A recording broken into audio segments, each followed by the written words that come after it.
Testing. Check.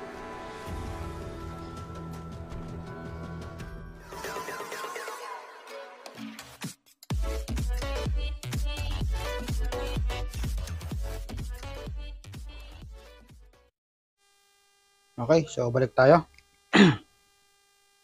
Ito na guys yung krill na isa sa na-post ko doon sa aking FB sa Facebook na nagawin natin last week.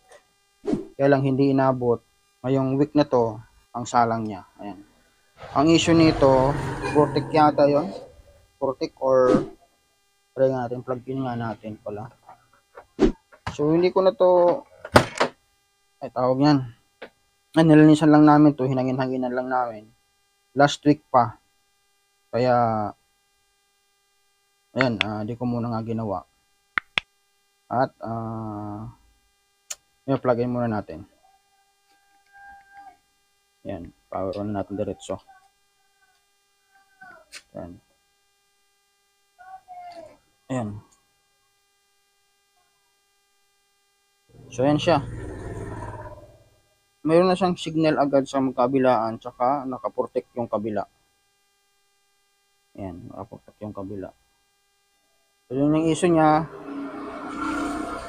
Malamang mayroon yan DC out. Yun ang una kong ano dyan, una kong prospect dyan. Okay, pagkaganyan ang issue. Tayo natin. Sunod natin gawin ay resistance reading muna tayo. Para mas mabilis, ano na lang, buzzer mode na lang yung ating gamitin ng tester. Para mas mabilis natin ma-detect kung may short. Pwede dito sa channel B or channel A. Yan. Try muna pala natin kung paras may shorted yung magkabila ang power, main amp. Try muna natin. Kasi mamaya mahirapan tayo magkalas nito kung parehas natin kakalasin. Kasi grabe ang tornilyuhan yan. Okay? Ayan, naka-buzzer mode tayo. Try muna natin dito sa ano to guys, ito yung 1943. Ayun. Ayun, mayroon oh. So, mayroon tayong nadidetect na 7.4. Hindi pala nakita. Tsaka saging. Ayan. 7.6 pala. Ayan, 7.6. Ngayon, para ma-determine natin kung alin dyan ang may sira or kung paras man may sira, ihang muna natin yung supply nitong isa. Dito muna tayo. Para ma-try natin kung ito ba talaga ang sira or yun. Saan ba yung negative supply nito? Ito. Ito yung negative supply.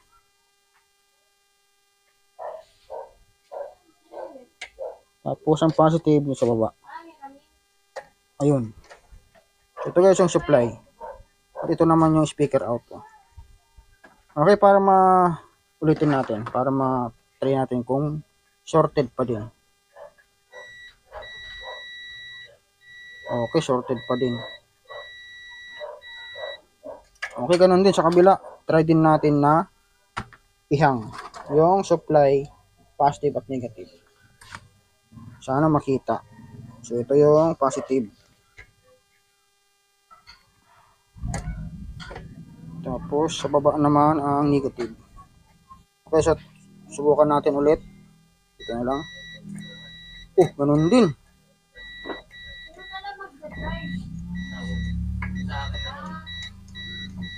So yun, parehas may short. Yan. So, napansin nyo guys, putok yung fuse. Ayun. Hindi ko lang alam kung sa negative side yan or positive side ng supply natin. Mamaya i-check natin yan. Okay, so kalasin ko muna yung isa. Kahit isa lang muna ng main amp. Tapos ito pala, yung fuse kanina. Napansin ko, pinilitan na nila ng yung pang car stereo na fuse. At tinanggal ko siya, kaya lang nabasag yung dulo. Ayun, oh. Nabasag yung dulo kasi nag-stack up na yung spring dito sa kabila. Dumikit na nga yung dulo ng fuse. Kaya nung hinila ko, nabunot. Yan siya. Kaya papalitan natin yan. Okay. Ito, nakalas ko na guys yung tawag yan. Pinaka-main amp.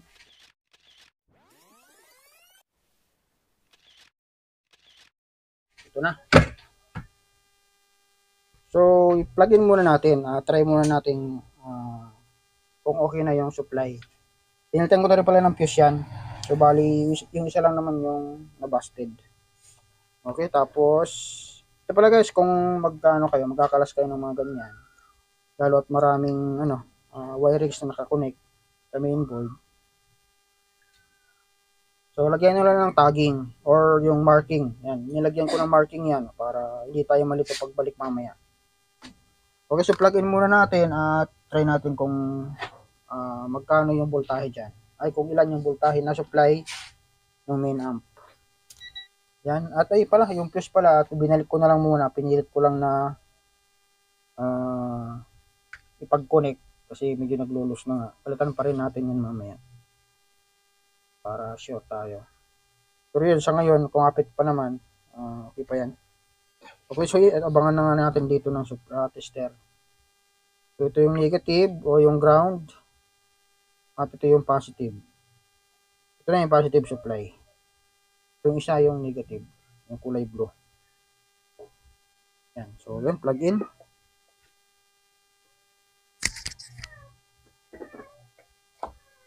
Yan. At power on.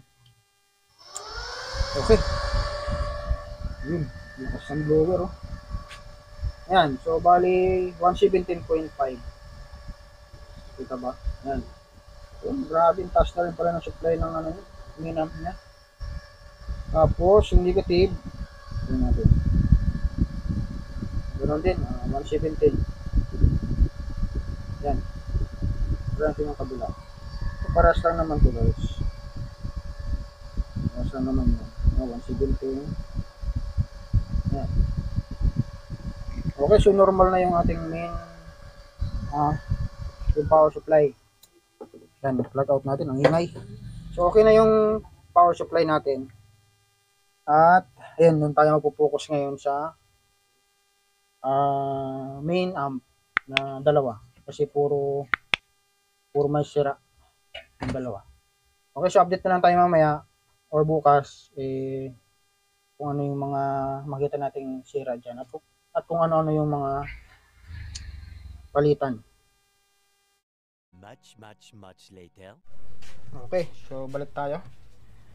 Yan, nahiwalay na natin dun sa dito sa heatsink yung pinaka mainboard at yung output.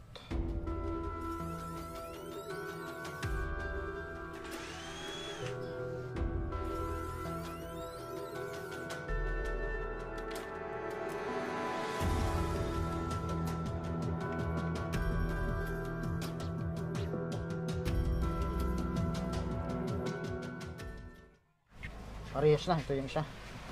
I-check natin guys yung kung ilang output ang sira. So yan, tinanggal ko muna yung mga resistor na nakakonect sa emitter. Diyan na lang ako nagtanggal kasi kung dito tayo kung output yung tatanggalin natin, so matatagalan tayo at sayang yung tingga natin. So ito yung pinakamadali. Kumbaga hindi naman kasi yan lahat sira, so tatanggalin lang natin yung sira lang. Tapos yung base naman, ito yung linya na ito,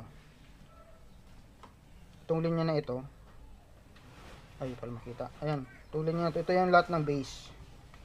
So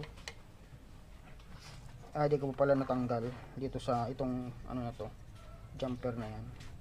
So tanggalin na lang natin yung base na yan, o kahit hindi na siguro, kahit hindi natin tanggalin yung jumper na yan. So at least open naman na yung emitter. Okay na yan, pwede na natin i-testing yan. Okay, so testing natin dito muna sa side na ito.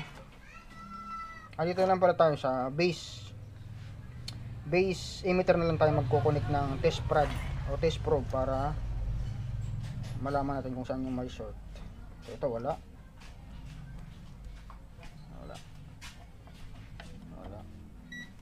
O ito. So itong isa na to, kumpirmado sira. Ayan, wala. So ito. Okay, saan na ba yun? Isa lang naman pala ang sira. Saan na ba yun? O ito. Okay, ito lang tatanggalin natin. Output, kasi ito lang ang sira.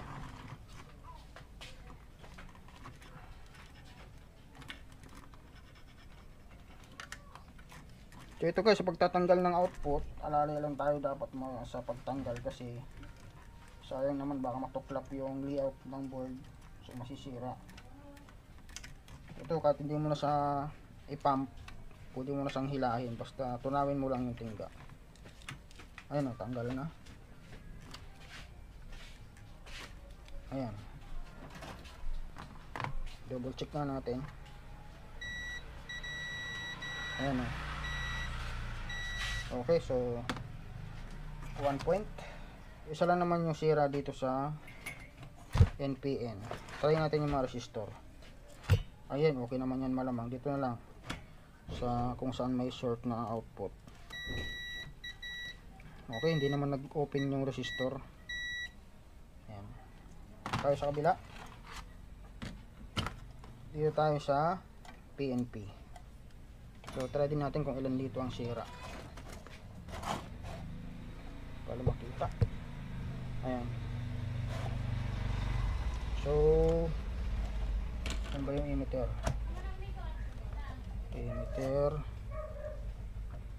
Ito yung emitter nya. Ito tayo sa kabila. Nakadulo muna. Okay, wala naman.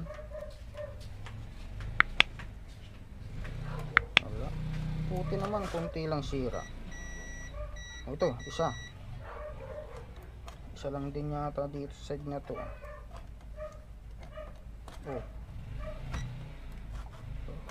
Isa nga lang din. Okay, so ito yung tatanggalin natin.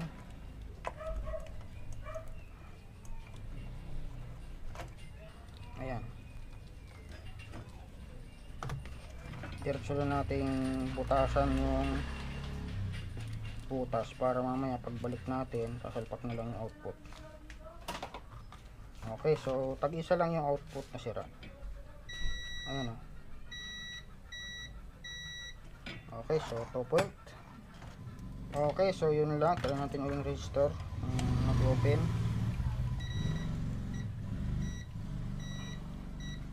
Okay, so dito sa side nito dalawa lang yung sira, magkabilaan, NPN saka PNP. Okay, sana naman yun lang yung issue. At ito pala, napalitan na rin na pala natin to kasi sunog na. Try nga natin silipin kung anong value nya, baka mayroong ano sa board. Uy, wala, sunog talaga. Wala siyang part number. Ayan, testerin na rin natin. Baba lang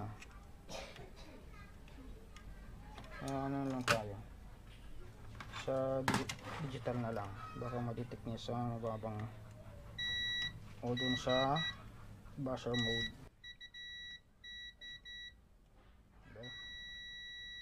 Yan 6.8 lang, halos 7 ohms lang pala. Okay, sana 7 ohms yan, palitan na lang natin dyan. Ganun din yung procedure dito sa kabila, so ganun lang din ang gagawin ko. Yan, ganun din ito, sunog din pala try nga natin. May part number sa ilalim, wala talaga, sunog din. Okay, so sana 7 ohms nga yan. Okay, ganun lang din yung procedure. Gagawin ko na lang to para hindi na gaano humaba yung ating video. Gaya lang natin yung ginawa natin sa kabila. The next day. Okay, so ito na, balik tayo. So ano na ngayon, kahapon di ko na siya di na tayo nakapag-video kahapon para sa continuation nito. Kasi may mga siningit tayo nagawa. Yan. Okay, so saan na ba tayo? Ito na, ito yung kabila guys, oh. Kahapon yung isa, dalawa lang yung sira. So ito lang, yung bakante na yan, tsaka ito. Yan. So ito, at na-check ko na rin ito kahapon, hindi nga lang tayo nakapag-video. Isa lang, yan, isa lang yung sira guys. So mas swerte pa tong isang channel na to. Isa lang talaga yung bumigay. So try nga natin, i-double check natin yung. So dito na lang tayo sa collector base na lang. Ayun, wala na, oh. Wala na. Kabila, collector base. Ay, kadikit. Ayan.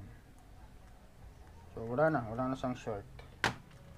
Okay, so masyadong friendly yung power amp na to.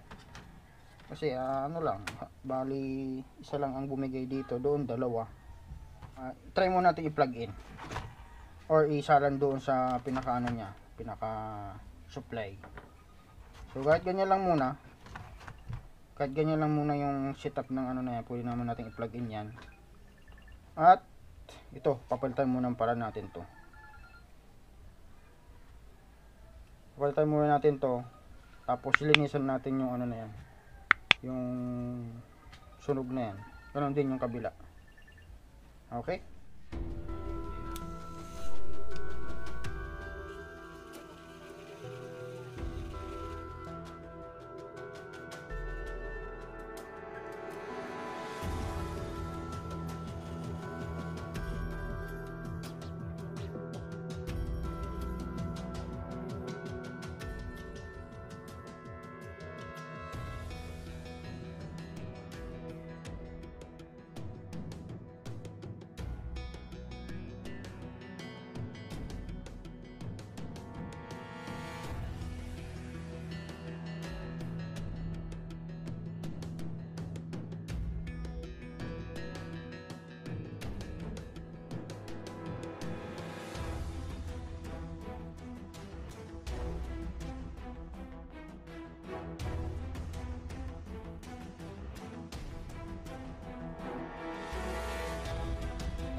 Connected na yung sa main board supply.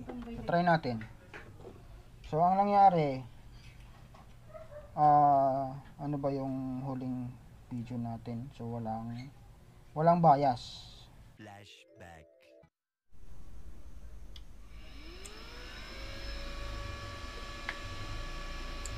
Yun, nag-relay na siya. At wala siyang bias. End of flashback. Wala tayong makitang bias dito sa NPN na transistor. Sa baba yon yung NPN.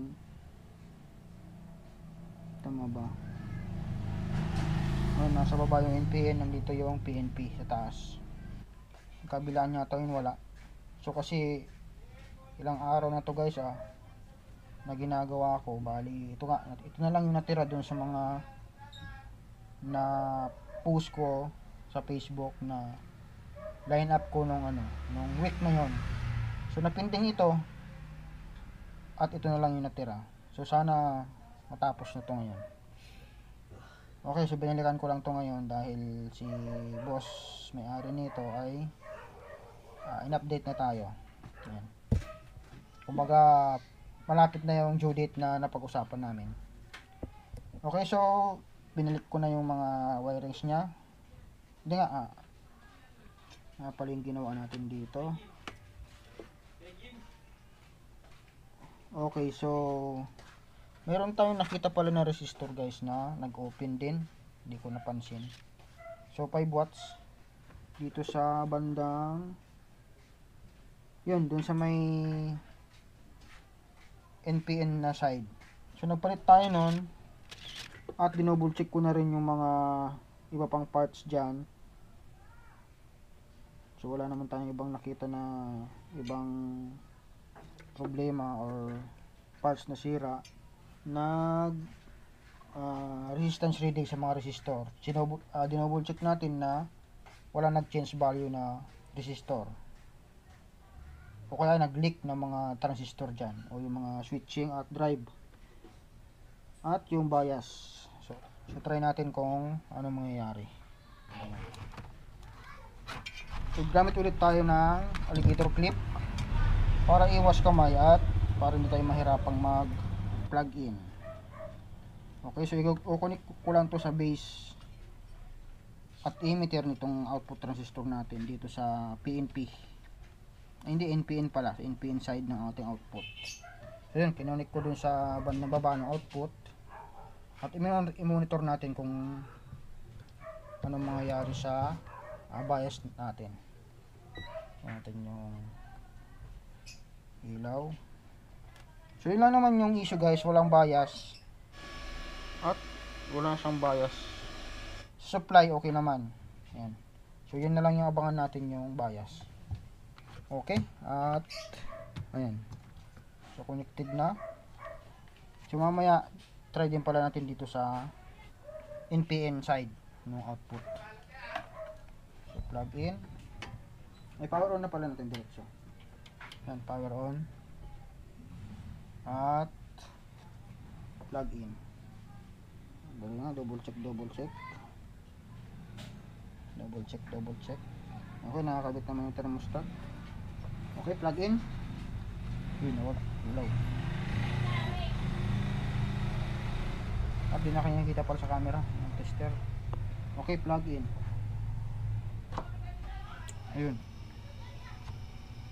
Okay, so mayroon tayong 0.4. Ayan, mayroon na guys. At nag-relay na rin yung speaker protect natin.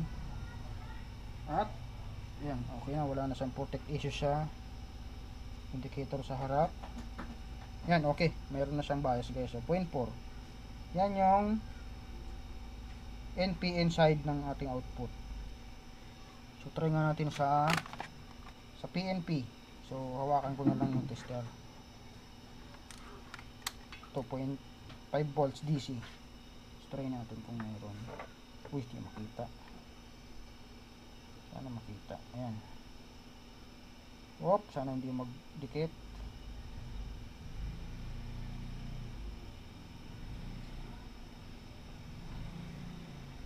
Okay, wala tayong ma-detect sa analog. Try nga natin sa digital. Okay, plug out ko muna. At ilipat natin sa dito na lang sa dulo rin. Ay.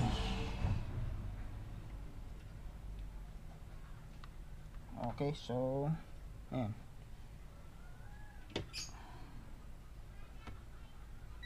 Ayan, nagkaroon sa mayroon siyang 0.1 oh. May natirang 0.1. So try nga natin ulit kung anong mangyayari. Okay, plug in.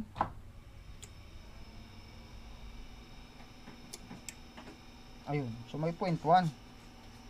Tama ba? Yan, 0.1. Okay, so at least mayroon siyang 0.1. Sa baba 0.4. So kung naalala nyo, nakarang araw yata yun, so wala tayong nakitang bias dun sa PNP na output natin din. So ngayon mayroon ng 0.4 at itong NPN natin ay mayroon ng 0.1. Okay, so yan na. Sunod natin gagawin ay try nating i-sound check. Maglagay tayo ng signal at speaker. Okay.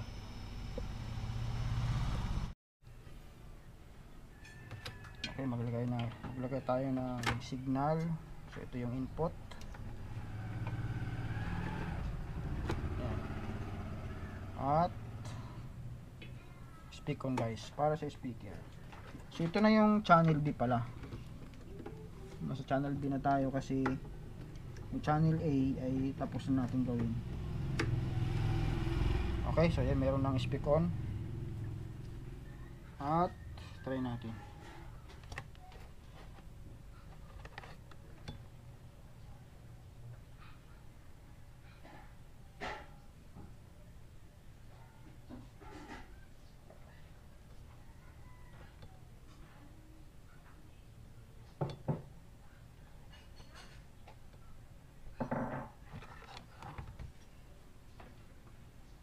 Okay, so yun na.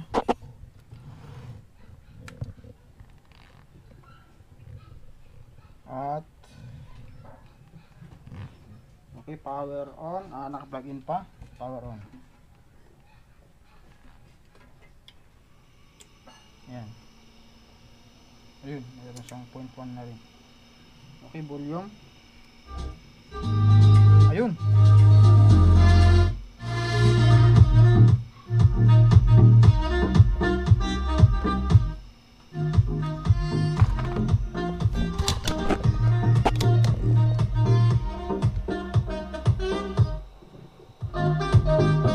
Okay na. So try nga natin doon sa channel A. Ito, hirap dito ah.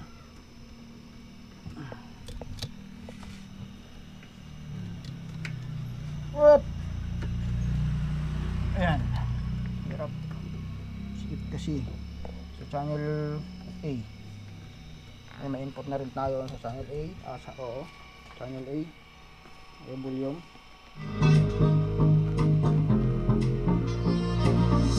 Okay. Yan. Okay, power up muna natin. Yan.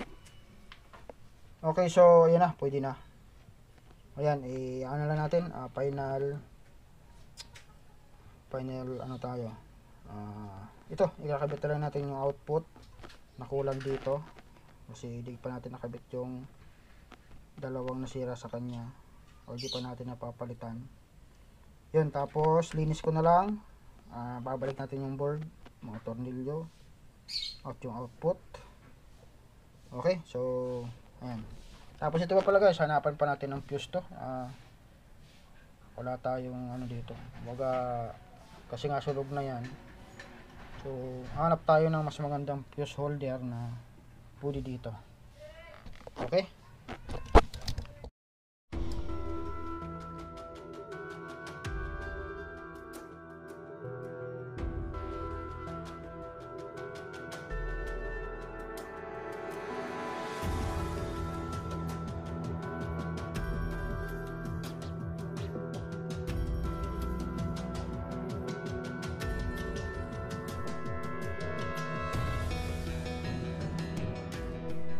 Okay, so guys, na-set up na natin. Nakabit ko na lahat ng output. At yan, dinagdagan natin ng silicone grease. Yan, yung bawat output. Okay, kinabit ko na rin at yan. Okay, so ano natin? Ibabalik na natin dun sa kinalalagyan niya. Okay, so dahil nakailang bunot tayo, pasikipin natin yung binunot kasi para walang loss connection. So ito yung positive supply, ito yung negative. Ayan, yung negative pasikipin din natin, o yung ground. Okay, tapos sana matapos nito para bawas sakit ulo. Okay, yan guys, ang kagandaan pagka may marking ka. Ayan, hindi ka malilito kung saan mo ibabalik yung mga binunot mo. Importante lang may tagging at or marking.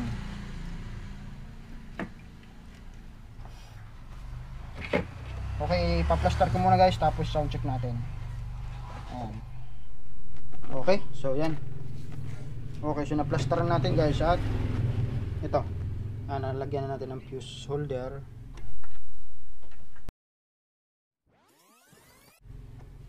At nilagyan ko ng cable tie na pinagbulbul ko doon para hindi mahila yung power cord niya. Kasi nawala na rin yung rubber dito. Oh. Ayan. Sound check natin. Okay. So, power on. Ay! Naka-plug in pa pala. Naka-power on. Yun. Kasi dito muna tayo sa channel 1.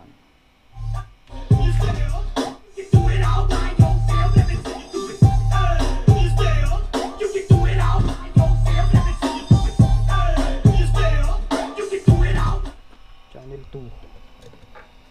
Kaya natin yung channel 2.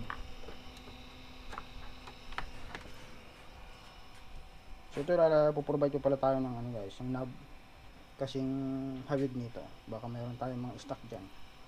Ayan. Okay, volume. Naive Remix.